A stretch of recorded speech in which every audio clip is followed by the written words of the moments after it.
আসসালামু আলাইকুম প্রিয় ভিউয়ার্স, আশা করি সবাই ভালো আছেন। তো আজকে আমি আপনাদের সামনে একটি ভিডিও নিয়ে আসছি, যেটা আমার যারা ভিউয়ার্স এবং সাবস্ক্রাইবার যারা আছেন আপনাদের জন্য অত্যন্ত গোপন একটি টিপস, যেটা আপনারা অনেকেই জানেন না, আবার অনেকেই জানেন। তো আশা করছি এই বিষয়টি আপনারা সব সময় জেনে রাখা ভালো, কারণ বর্তমান যুগে অনেক অনেক মেকানিক হয়ে গেছে। তো এই যে দেখুন, আমাদের এই যে টাইমিং পিনিয়ন যেটা আছে আমাদের ক্যারেং শাফটের, তো এখানে একটি গোপন টিপস আপনাদেরকে আমি দেব, যেটা আপনাদের অত্যন্ত কাজে আসবে। তো আশা করছি সম্পূর্ণ ভিডিওটি আপনারা দেখবেন আর একটি লাইক করে শেয়ার করে দেবেন। তো ইতিমধ্যে আপনারা আমার এই টাইমিং পিনিয়নে দেখতে পাচ্ছেন একটি ওয়ান।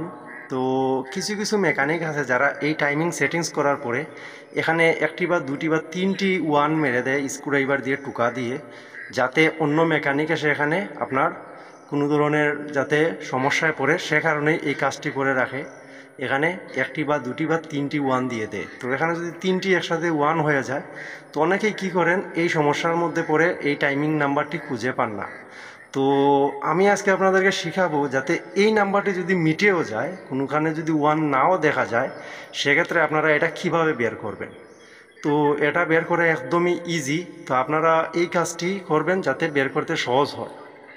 তো কখনও যদি আমাদের এই টাইমিং নাম্বারটি মিটে যায়, সেক্ষেত্রে আমরা এটা কিভাবে বের করব। তো এখানে দেখুন, আমাদের এখানে চাবির গাঁট আছে, এই যে এখানে একটি চাবি আছে, আর চাবির ঠিক উপরে একটি গাঁট আছে, পিনিয়ামের যে দাঁত, একটি দাঁত আছে। তো এই দাঁত থেকে যদি আমরা বাম দিকে গুনে আসি, সেক্ষেত্রে আমাদের এখানে 11 নম্বরে আমাদের এই ওয়ান পাওয়া যাবে। আর এই দাঁত থেকে যদি আমরা ডান দিকে গুনে আসি, তাহলে 9 নম্বরে আমাদের ওয়ান পাওয়া যাবে। তো আপনারা এই কাজটি করবেন, যদি দেখেন যে এই ওয়ান খুঁজে পাচ্ছেন না, সেক্ষেত্রে আপনারা এই চাবির উপরের সেম উপরের যে দাঁত আছে, ওই দাঁত থেকে গুনে আসবেন ঠিক এইভাবে 1 2 3 4 5 6 7 8 9 10 11। তো এই যে দেখুন, আমি বাম দিকে গুনে আসছি, 11তে আমাদের নাম্বার। আর আমি যদি এই ডান সাইড দিয়ে গুনে আসি, এই সেম উপরের দাঁত থেকে 1 2 3 4 5 6 7 8 9, এই যে দেখুন 9 আমাদের নাম্বার।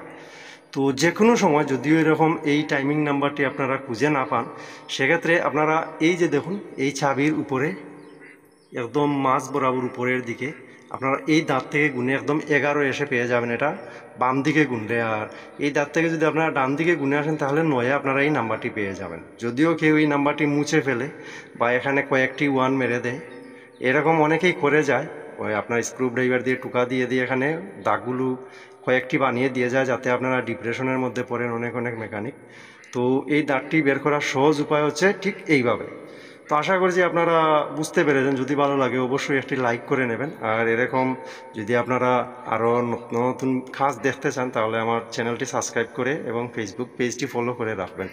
তো সবাই ভালো থাকবেন, সুস্থ থাকবেন। বিদায় নিচ্ছি। আসসালামু আলাইকুম।